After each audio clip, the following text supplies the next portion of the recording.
ஆஸ்திகர்கள் கோட்டிலே ராமனுடைய திருமுன்பே இந்த புஸ்தகம் இன்றைய தினம் வெளியிடப்படுகிறது. இந்த புஸ்தகத்தை பற்றி முதல்ல ஒரு 2 வார்த்தை விண்ணப்பம் பண்ணிக்கிறேன். கண்ணன் எம்பெருமான் பல திவ்ய தேசங்களிலே கண்ணனாகவே சேவை சாதிக்கிறான்.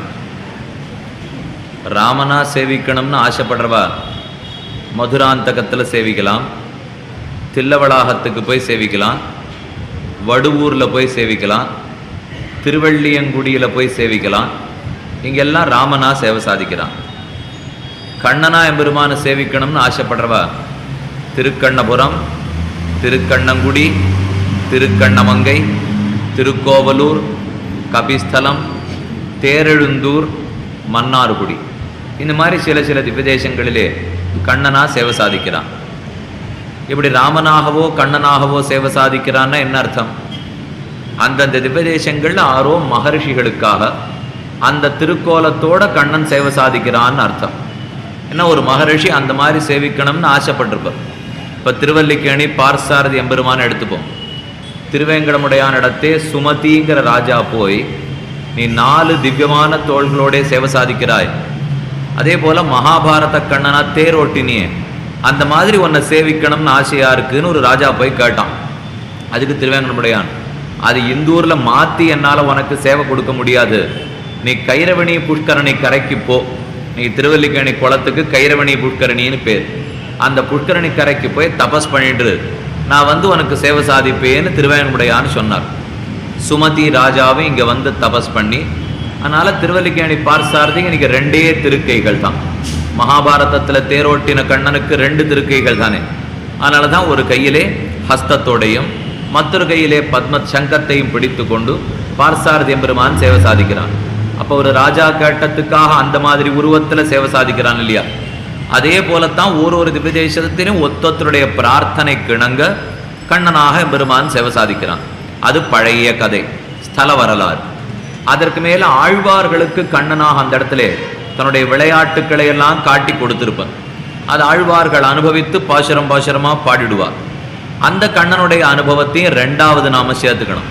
இப்ப முதல்ல ஏன் கண்ணனா காட்சி அளித்தான்? மகரிஷிகள் வரலாறு. 2வது அந்த கண்ணனே ஆழ்வார்களுக்கு எப்படி கண்ணனா சேவை சாதித்தான்? ஆழ்வார்களுடைய வரலாறு. அதுக்கு மேல 3வது எல்லா திவ்ய தேசத்திலையும் கண்ணன்னு சொல்லிட்டா அப்ப என்ன ஒரே மாதிரி தான் இருப்பாரா? ஒன்னும் புதுசா இருக்க மாட்டாரான்னு நமக்கு தோணும். ஒரு திவ்ய தேசத்திலையும் ஒரு குணத்தை காட்டுகிறான். இப்ப பார்க்க போறமே, யானி நாமானி கவுனானி விக்யாதானி மகாத்மனஹா, ஒரு குணத்துக்கு ஒரு திருநாமம்னு பார்க்கறோமோ இல்லையோ, அதே போல எம்பெருமானுக்கு அந்தந்த திவ்ய தேசத்திலே ஒரு திருநாமம்.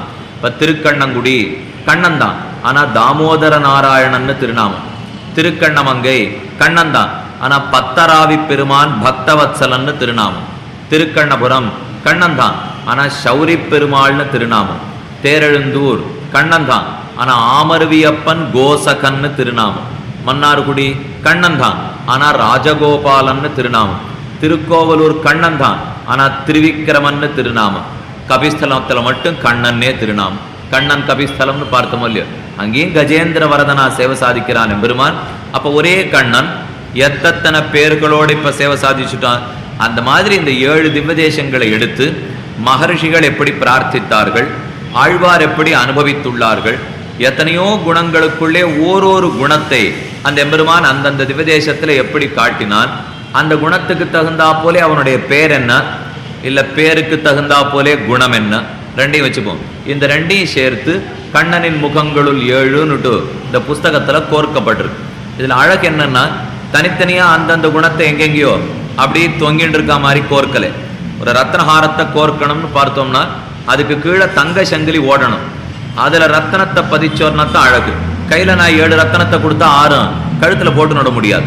அதை கீழே ஒரு தங்கச்சங்கிலியில கோர்க்கணும் இல்லையோ, அதே போல இந்த 7 திவ்ய தேசங்களுக்கு ஒரு தொடர்பு. என்ன தொடர்புன்னா, திருக்கண்ணங்குடி முதல் திவ்ய தேசத்திலே நம்ம தன்பால் ஈர்க்கிறான் எம்பெருமான்.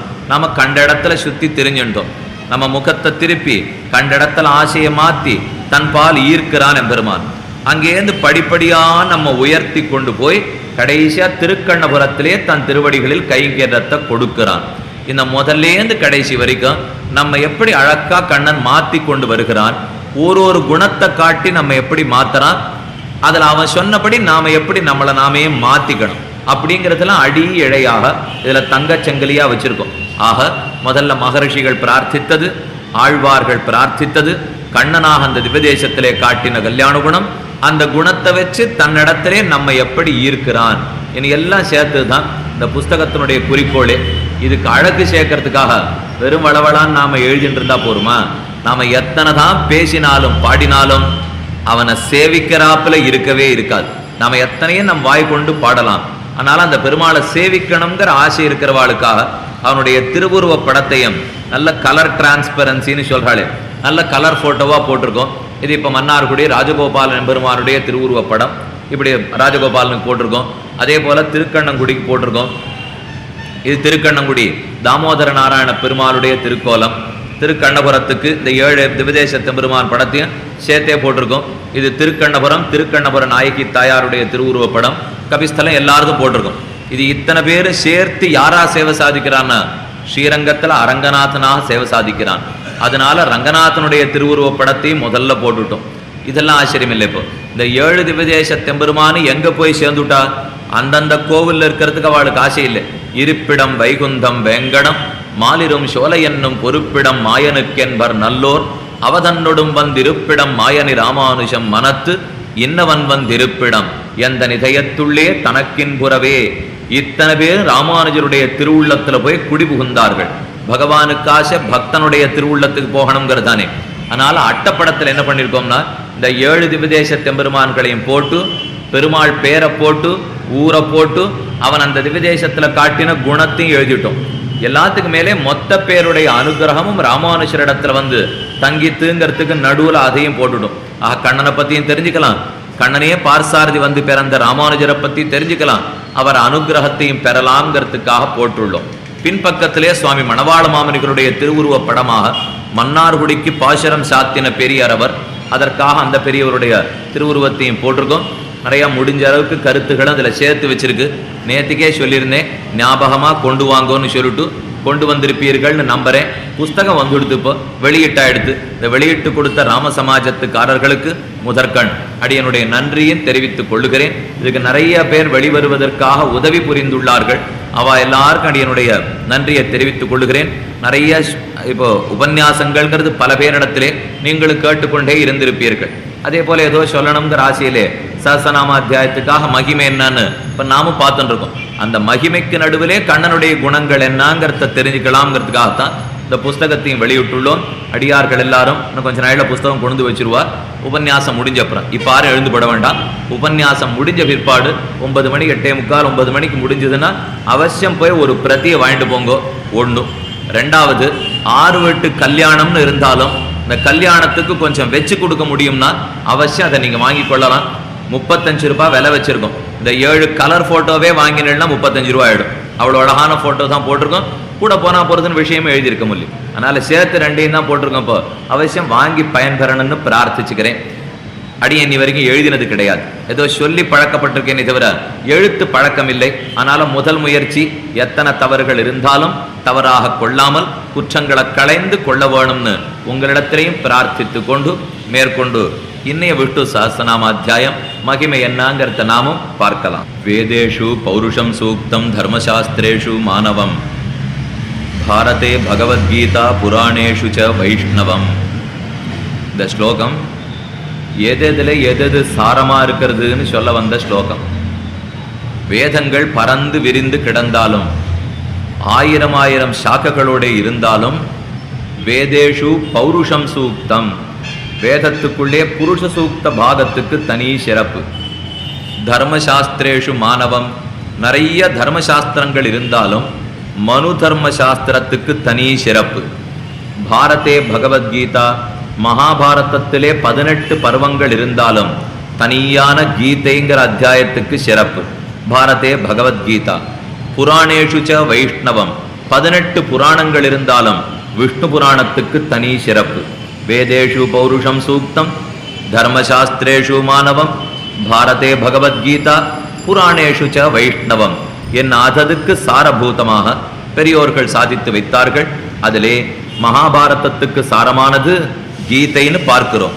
இருந்தாலும் அந்த கீதையில சொல்லப்பட்ட அர்த்தம் என்ன, அந்த அர்த்தத்தை எது கொண்டு நாம் தெரிஞ்சுக்கலாம்ங்கிறது முக்கியம். இப்போ மகாபாரதத்தை கீத சாரமாக இருந்தாலும் அந்த கீதையில் 9வது அத்தியாயத்திலே கண்ணன் சாதிக்கிறான், முதல் 6 அத்தியாயங்கள் வரை ஆத்ம சாட்சா்காரத்துக்காக கர்மயோகத்தையும் ஞான யோகத்தையும் சாதித்தான். 7வது அத்தியாயத்திலேருந்து பக்தி யோகத்தை பத்தி பேசுகிறான். அதுல கடைசி அத்தியாயம் 9வது அத்தியாயம், அதாவது பக்தி யோகத்தை சொல்ற 3 அத்தியாயங்களிலே கடைசி அத்தியாயம் 9வது அத்தியாயம். அந்த அத்தியாயத்துல கண்ணன் சாதிக்கிறான், என்னை பத்தி நிறைய பாட வேண்டும் அர்ஜுனா. சததம் கீர்த்தயந்தோமாம் யதந்தச்ச திருடவ்ரதாக. சததம் கீர்த்தயந்தா, விடாம என்னை பத்தி கீர்த்தனம் பண்ண கடவன். யதந்தச்ச திருடவ்ரதாக, திருடமான சித்தத்தோட என்னை பத்தி யஜனம் பண்ண கடவன். நமஸ்யந்தச்ச மாம் பக்தியா, என்னை பத்தி நமஸ்காரமும் பண்ண கடவன். ஆக முதல்ல கீர்த்தயந்தா, அதுக்கு அடுத்து சாதித்தான் சததம் கீர்த்தயந்தோமாம் யதந்தா, நிறைய பிரயத்தனம் பண்ணுகிறான் பகவானை அடையணுங்கிறதுக்காக. 3வது நமஸ்யம் சச்ச மாம் பக்தியா, நமஸ்காரமும் பண்ணுகிறான். நித்தியுக்தாக உபாசத்தே, என்ன உபாசனம் பண்றவன் இந்த 3ஐயும் பண்ணுகிறான் அர்ஜுனா. என்னோட சேர்ந்தே இருக்கணும்னு ஆசைப்படுறவன் கீர்த்தனம் பண்ணுகிறான், யஜனம் பண்ணுகிறான், நமஸ்காரம் பண்ணுகிறான். இந்த 3 பண்றவன் தான் எனக்கு அருகில இருக்கிறான்னு சொல்லிட்டான் கண்ணன். இப்போ இந்த கீதை 18 அத்தியாயத்தையும் நாம் கற்கிறோம். 18 அத்தியாயத்தினால தெரிஞ்சுக்க வந்த விஷயம் என்ன, இப்போ பகவானுடைய திருவடிகளை கிட்டி வாழ வேண்டும், இவ்வளவுதானே திரண்ட பொருள். இதுக்கு மேல எத்தனை நாளை நாம கீட்ட கேட்டோம்னாலும் கடைசியில் அவன் திருநாமங்களை சொல்லி அவனை கிட்டி வாழ வேண்டும். அவன் திருவடிகளை விட்டு பிரியாமல் வாழணுங்கிறது கீதார்த்தமா இருந்தா, அப்படி வாழறதுக்கு என்ன பண்ணணும்னு கண்ணன் சாதிக்கிறான். சததம் கீர்த்தயந்தோமாம், விடாம என் திருநாமத்தை சங்கீர்த்தனம் பண்ணணும். ஆக மகாபாரதத்துல சாரம்னு பார்த்தா கீதை, கீதா சாரம்னு பார்த்தா சததம் கீர்த்தயந்தோமாம், விடாம என் திருநாமங்களை சொல்லுவன்னு சாதித்தான். அந்த திருநாம வைபவம் தான் சஹஸ்ரநாமாத்தியாயம். அதனாலதான் கீதையை விட சிறந்ததுன்னு சஹஸ்ரநாமத்தை சொல்லுவார்கள். உடம்புலயே உயர்ந்த பாகம் எதுன்னு கேட்டா கண்ணை போல பாத்துக்கிறதுன்னு தான் சொல்லுவா. ஒரு குழந்தைய பாத்துக்கணும்னா காதை போல பார்த்துட்டு இருக்கார், மூக்க போல பார்த்துட்டு இருக்காருன்னு ஒருத்தரும் சொல்றது இல்லை, கண்ணை போல பாதுகாக்கிறான்னு சொல்றோம் இல்லையோ. அப்ப உடல்னு சொன்னா கண்ணு ரொம்ப முக்கியமானதுன்னு தெரியுது. காலு முக்கியம்தான், கை முக்கியம்தான், மூக்கு முக்கியம்தான். இருந்தாலும் இந்த உலக வழக்கத்தை பார்த்தா கண்ணை போல பாத்துக்கிறது தான் சொல்றமே தவிர மற்றது யாரும் ஒண்ணு எடுக்கிறது இல்லை. திட்டாந்தமா சரி, 2 கண் இருக்கு, வலது கண் இடது கண். 2 கண்களுக்குள்ள எது உமக்கு ரொம்ப பிடித்தம்னு கேட்டா யோசிப்பேன், வலது கண்ணு சொல்றதா இடது கண் நான் சொல்றதா. இருந்தாலும் எந்த பழக்கம் இருக்கோ அவளை பொறுத்த வரைக்கும் வலதோ இடதோ சொல்லுவா. 2 கையுமே எனக்கு முக்கியம்தான். ஆனா வலக்கை பழக்கம் இருக்கிறவாளுக்கு வலதுதான் பிரதானம், எடக்கை பழக்கம் இருக்கிறவாளுக்கு இடதுதான் பிரதானம். அதே போல கண்கள்லேயும் எல்லாரும் கண்ணாடி போன்றிருக்கும், இந்த 2மே ஒரே அளவு கண்ணாடின்னு சொல்ல முடியாது. சில பேருக்கு வலது குறைச்சலா இருக்கும், இடது அதிகமா இருக்கும், இடது குறைச்சலா இருக்கும், வலது அதிகமா இருக்கும். அது பார்வையில இருக்கிற முக்கியம். பார்த்து பார்த்து எப்படி பழகிறோமோ அதுக்கு தகுந்தாப்புலதான் கண் இருக்கும். இப்ப அடியனை பொறுத்த வரைக்கும் ஏதோ ஒண்ணு இருக்குன்னு வச்சுப்போமே, அப்ப எந்த கண்ணு குறைச்சலா பாக்குறதோ அதை நான் முக்கியமா சொல்ல மாட்டேன், எந்த கண்ணு நிறைய பாக்குறதோ அதுதான் எனக்கு முக்கியம்னு சொல்லுவேணும் இல்லையோ. இப்ப இடது கண்ணை விட வலது கண் முக்கியம் அப்படின்னு வலது கண் பழக்கம் இருக்கிறவன் சொல்ல போறான். அதே போல கீதை சஹஸ்ரநாமாத்தியாயம் 2மே 2 கண்கள். இந்த 2 கண்கள்ல எதை முக்கியம்னு சொன்னா கீதை இடது கண், சஹஸ்ரநாமாத்தியாயம் வலது கண். அப்படித்தான் நாம வச்சுக்கணும். ஏன்னா கீதா சாஸ்திரமே எதை கடைசியா சொல்லிட்டு போச்சு, சததம் கீர்த்தயந்தோமாம், விடாம என்ன குறித்து கீர்த்தனம் பண்ண வேணும். அப்படி கீர்த்தனம் பண்றத கீதை சொல்லணும்னா அதுல இருக்கிற சிறப்பென்னாங்கிறத நாம மனசுல வாங்கிக்கணும். வாங்கிறதுக்காகத்தான் கடந்த 5 நாட்களாகவே முயற்சி பண்ணிட்டு வந்திருக்கோம். இன்னைக்கு ஒரு விதத்திலே அந்த பகவான் நாம சங்கீர்த்தனத்தினுடைய சிறப்பையும் பார்ப்போம். ஆழ்வார், நம்மாழ்வார் 10ஆம் பத்து கடைசி 10 அதிலே 5வது திருவாய்மொழி 2 வரி பாசுரமா பாடினார். நம்மாழ்வார் 8 வரி பாசுரமா பாடுவர், 4 வரி பாட்டா பாடுவர், 2 வரி பாசுரமா பாடுவர். முதல் 10லேயே 2 வரி பாசுரம் உண்டு. வீடுமின் முத்தமும் வீடு செய்தும் உயிர் வீடுடையானிடை வீடு செய்மனே, அது ஒண்ணு வரும். ஓடும் புள்ளேரி சூடும் தண்டுடாய் நீடு நின்னவை ஆடுமம்மானே, அது ஓடும் புள்ளேரின்னு 2 வரியா வரும். இது 10ஆம் பத்து கடைசி திருவாய்மொழி.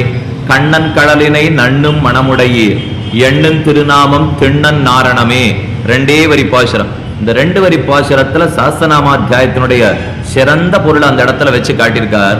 நண்ணும் மணமுடையீர் எண்ணும் திருநாமம் திண்ணன் நாரணமே, திருநாமம் நாராயண நாமம் தான். இந்த 2 வரி பாடலுக்குண்டான ஏற்றத்தை முதல்ல சொல்றேன். நம்மாழ்வார் வாழ்ந்தது கலி பிறந்து 42வது நாள் திருவவதாரம் பண்ணார். இந்த கலியுகம் பிறந்து இப்போதைக்கு 5103 வருஷம் ஆயிடுத்து. மொத்தம் 4 யுகமும் சேர்த்து 43,20,000 வருஷம். கிருதயுகம், திரேதாயுகம், துவாபர யுகம், கலியுகம். இந்த 4 யுகமும் சேர்த்தா 43,20,000. நல்ல வேளை முதல் 3 ஏற்கனவே கழிச்சுட்டோம். இருக்கிறது மிச்சம் இப்ப இந்த கலியுகம் மட்டும்தான். கலியுகத்துல 4,32,000 மூச்சு விட வேண்டாம். அதுல 5,103 தான் ஆயிருக்கு. இன்னும் 4,27,000 வருஷம் போகணும். ஒருத்தர் வேடிக்கையா சொன்னார், கண்ணன் எப்பவோ பிறப்பேன்னு சொல்லிட்டு இருந்தானே கீதையிலே, எப்ப கண்ணனுடைய அவதாரம் நடக்கும்? ரொம்ப நாளா காத்துட்டு இருக்கோம், நம்ம காலத்துல கண்ணன் பிறப்பனா? ஒருத்தர் கேட்டார். யதா யதாகி தர்மஸ்ய கிளானிர்பவதி பாரத அபியுத்தானம் அதர்மஸ்ய ததாத்மானம் சிஜாம்யஹம். எப்பப்பெல்லாம் தர்மத்துக்கு தலைக்குனிவு ஏற்படுறதோ உடனே பிறந்துடுறேன்னுட்டான் கண்ணன். இதுதான் கண்ணன் பிறந்ததுக்கு காலம். இப்ப நாம இன்னும் பார்த்துட்டு இருக்கோம் ஆகாசத்தை, கண்ணன் பிறப்பனா இன்னும் பிறக்கல. அப்ப தர்மத்துக்கு தலைக்குனிவு ஏற்படலேன்னு அர்த்தம். ஏன்னா தலமன் தலையை குனிஞ்சுதுன்னா வந்து பிறந்துருவேன்னு சொல்லிட்டானோ இல்லையோ. எப்ப கண்ணன் இன்னும் பிறக்கலையோ அப்ப தர்மம் தலை குனியலேன்னு அர்த்தம். தலை குனியாத தர்மமே இந்த லட்சணத்துல இருந்ததுன்னா, இன்னும் தலையை வேற அது குனிஞ்சதுன்னா எவ்வளவு பாடு நாம படணும்னே தெரியல. இப்ப நான் 5103க்குள்ள இத்தனை பாடு. இன்னும் 4,27,000 வருஷம் நாம் அவசியம் கழித்தே தீர வேண்டும். அதுக்காக எதுக்காக சொல்ல வந்தேன், ஆரம்பத்துல நம்மாழ்வார் திருவவதாரம் பண்ணினார் 42வது நாள். அவர் இருந்ததே பூவலகத்துல 32 வருஷம்தான்.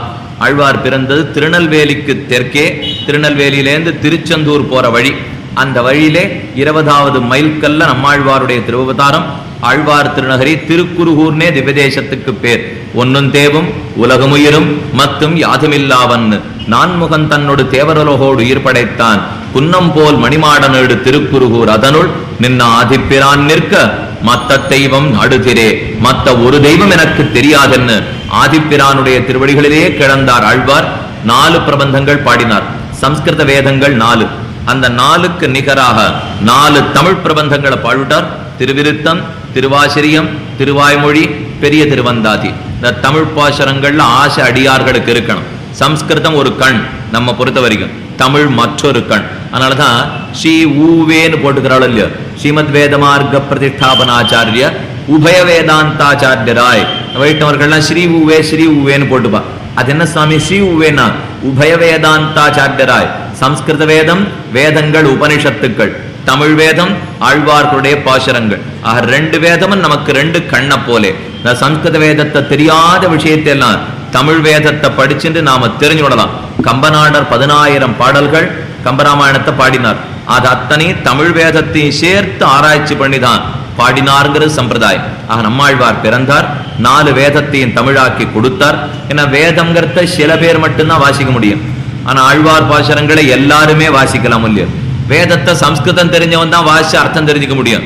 இதை தமிழ் தெரிஞ்சா இருந்தா போற வாசி உள்ளாம இல்லையோ? அதுக்கு உபநயனமா இருக்கா, திரைவர்ணிகர்களா இருக்காளா, இதெல்லாம் நிறைய விதிமுறைகள் உண்டு. இதுக்கு எதுவுமே அந்த விதிமுறைகள் கிடையாது.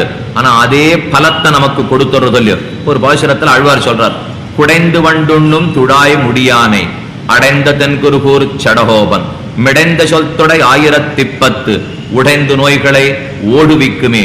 நோய்கள் அத்தனையும் ஓடுவிக்கும். ஆரம்பத்துல முதல் 10லேயே சாதிக்கிறார் ஆழ்வார்.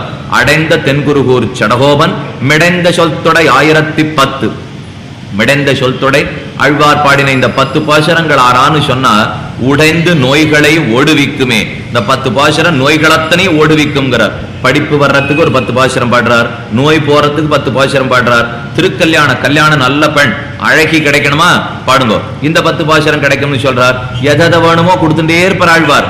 ஆனா அடிப்படையில சொல்லிட்டே இருப்பார், இதனால மட்டும் உங்க வாழ்க்கை முன்னுக்கு வந்துட போறதில்லை, போனா போறது நீ தித்தனை கொடுத்தேன் இருக்கவே இருக்கு கண்ணன் திருவடிகள் தான். அதுக்காகத்தான் 10ஆம் பத்து 5வது திருவாய்மொழி கண்ணன் கடலின அண்ணும் மணமுடையீர் எண்ணும் திருநாமம் திண்ணன் நாரணமே பாசுரத்தை பாடினார்.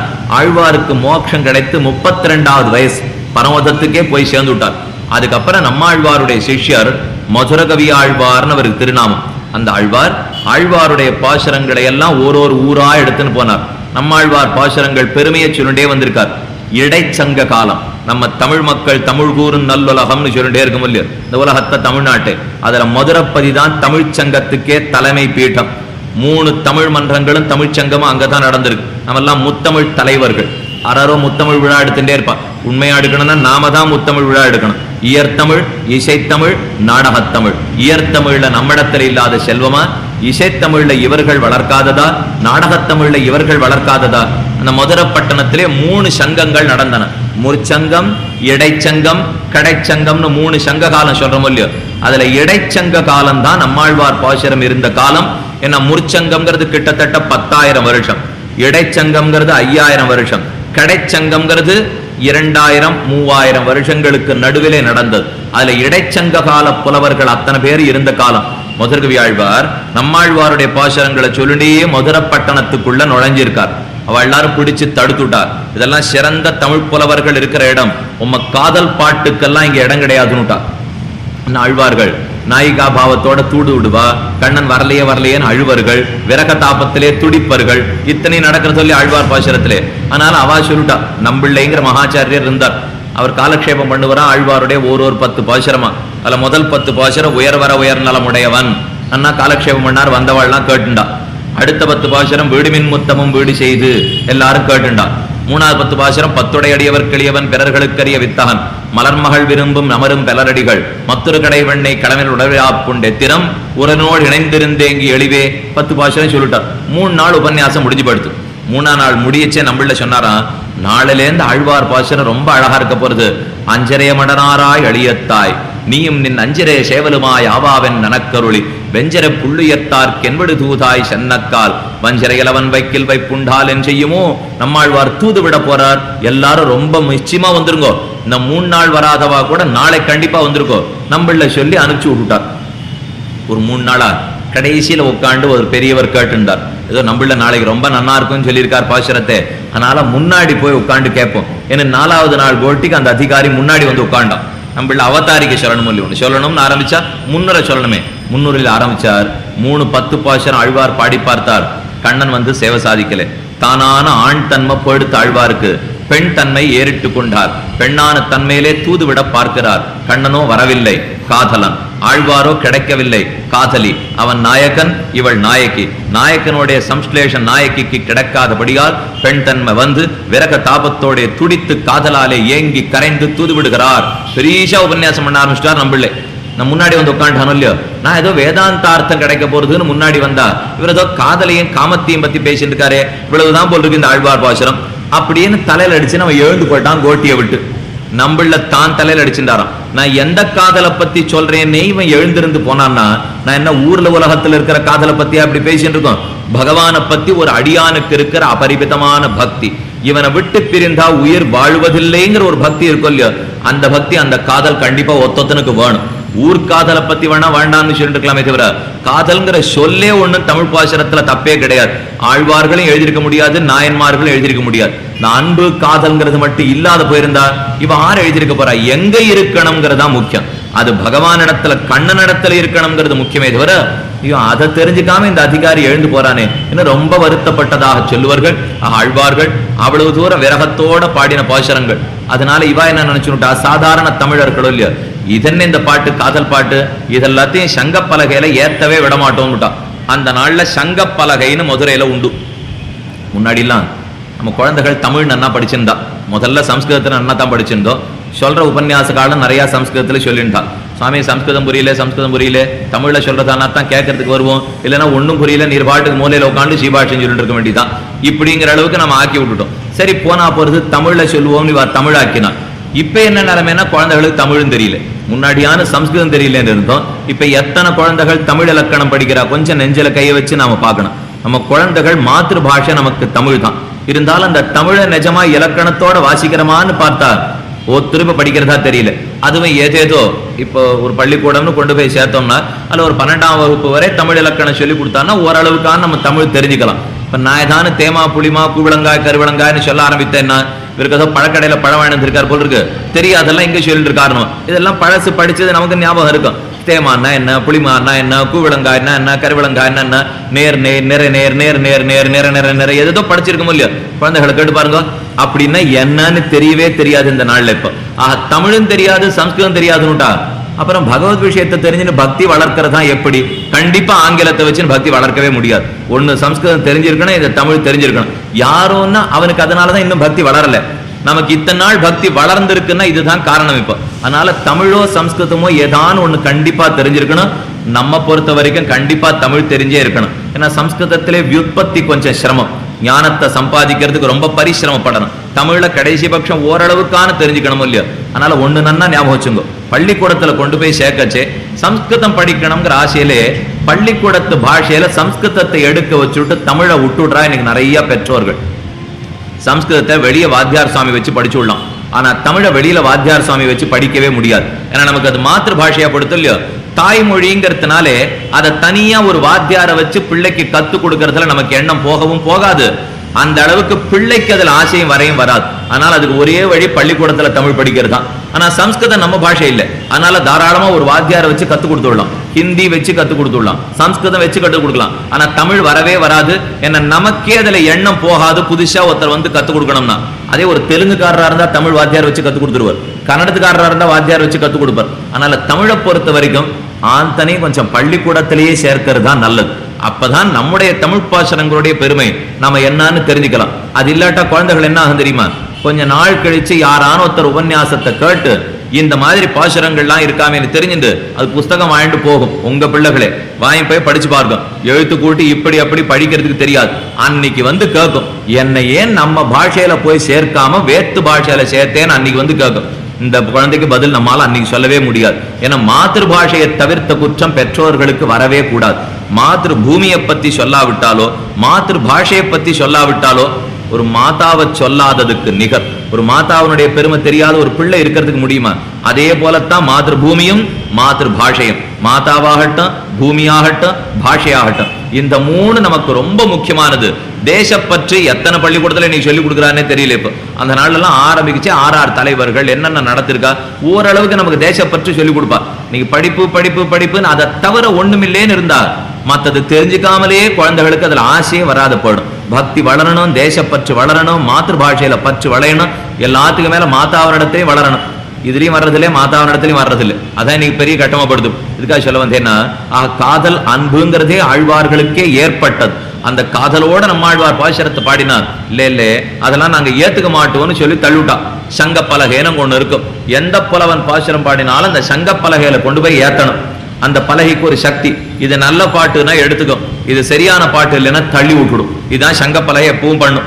முதல்வி ஆழ்வார் என்ன பண்ணார், நீங்க நம்மாழ்வாருடைய பாசுரத்தை ஏத்துக்க மாட்டேன்னு சொல்றீர், பரீட்சை பண்ணி பார்த்துருவோம், அது ஒண்ணுதான் வழி. இனிமே சங்க பலகையில பாட்டை ஏத்திருவோம்னு விட்டார். சரி எழுதி எடுத்துன்னு வாங்கோ சொன்னா புலவர்கள்லாம். ஆழ்வார் என்ன பண்ணிருக்கலாம், ஒரு 10 பாட்டை எழுதி எடுத்துன்னு போயிருக்கலாம், 100 பாட்டை எழுதிருக்கலாம், 1102 பாட்டு கனமா இருக்கும் எழுதி எடுத்துன்னு போயிருக்கலாம். ஒன்னையும் கொண்டு போல ஆழ்வார் 2 வரி பாசுரம், 8 வரி பாட்டை விட்டார், 4 வரி பாட்டை விட்டார். இந்த 2 வரி பாசுரம் இருக்கும் இல்லையா, கண்ணன் கடலினை நண்ணும் மணமுடையீர் எண்ணும் திருநாமம் திருண்ணன் நாரணமே, ஒரு ஓலச்சுவடி எடுத்து முறி எடுத்து எழுதினார், கொண்டு போய் சங்கப்பலகையில வச்சு விட்டார். மற்ற புலவர்கள் எல்லாம் தாங்கள் பாடினதை கொண்டு வச்சா. சங்கப்பலகை மத்த அத்தனையும் பிடிச்சு தள்ளி விட்டுட்டு இந்த 2 வரி பாசுரத்தை மட்டும் எடுத்து கொண்டதாம். அப்ப தெரிஞ்சுட்டா தமிழ் புலவர், ஓ இந்த 2 வரி பாசுரத்துக்கு இத்தனை ஏற்றமா, மத்த எல்லாத்தையும் தள்ளிவிட்டு இதை மட்டும் எடுத்துக்கிறதே சங்கப்பலகை. என்னவா ஆழ்வாருடைய பெருமையை தெரிஞ்சுட்டு அவாவா போய் ஒரு பாசுரம் எழுதின்னு வந்தா. ஆயிரக்கணக்கான புலவர்கள் அந்த நாள்ல இருந்த தமிழ் புலவர்கள் ஒத்தொத்தரும் மண்டபத்தினுடைய ஒரு மூலைக்கு போனா அவாவா ஒரு பாடலை எடுத்துன்னு எழுதின்னு வந்து படிக்கிறதுக்கு ஆரம்பிச்சா என்ன ஆச்சரியம், அத்தனை பேர் எழுதின பாடலும் ஒரே பாட்டா இருந்தது. 2வது பாட்டே வரல. இது எத்தனை அந்த நாள்லே இன்னவாறு வரைக்கும் வரலாறு கூறும் செய்தி. அந்த பாட்டு அழகா சாதிக்கிறார்கள். சேமம் குறுகையோ செய்ய திருப்பார்கடலோ நாமம் பராங்குஷமோ நாரணமோ தோளும் 2 4 முழதோ பெருமான் உனக்கு தாமம் துளவமோ வகுளமோ தோளும் 2 4 முழதோ பெருமான் உனக்கு. நம்மாழ்வார் தானே பாசுரம் பாடியிருக்கார். அவரை பத்தி யாருன்னு கண்டுபிடிக்க முடியலையேன்னு சொல்ற செய்யுளுது. சேமம் குறுகையோ செய்ய திருப்பார்கடலோ, உனக்கு ஊர் திருப்பார்கடலா இல்ல ஆழ்வார் திருநகரியா? திருப்பார்கடல் கண்ணனுக்கு ஊர், ஆழ்வார் திருநகரி நம்மாழ்வாருக்கு ஊர். சேமம் குறுகையோ செய்ய திருப்பார்கடலோ நாமம் பராங்குஷமோ நாரணமோ, உனக்கு பராங்குஷன் பேரா இல்ல ஸ்ரீமன் நாராயணன் உன்னுடைய பேரா? தோள் மாலை, நீ சாத்தின் இருக்கிற மாலை இருக்கே, தாமம் துளவமோ வகுளமோ, நீ துளசி மணி மாலை தரித்தவனா அல்லது வகுள மாலை தரித்தவனா? துளசி மாலை நாராயணனுக்கு, வகுள மாலை நம்மாழ்வாருக்கு. கடைசியா சொல்லித்து நாமம் பராங்குஷமோ நாரணமோ தோளும் 2 4 முழதோ பெருமாள் உனக்கு. உனக்கு 2 தோள்களா 4 தோள்களா தெரியலையே என்ன அவ்வளவு தூரம் நம்மாழ்வாரை பத்தி ஸ்லாகித்து பாடினார்கள். உடனே இந்த 2 வரி பாசுரத்தை எடுத்து வாசிச்சு பார்த்தா எல்லாரும்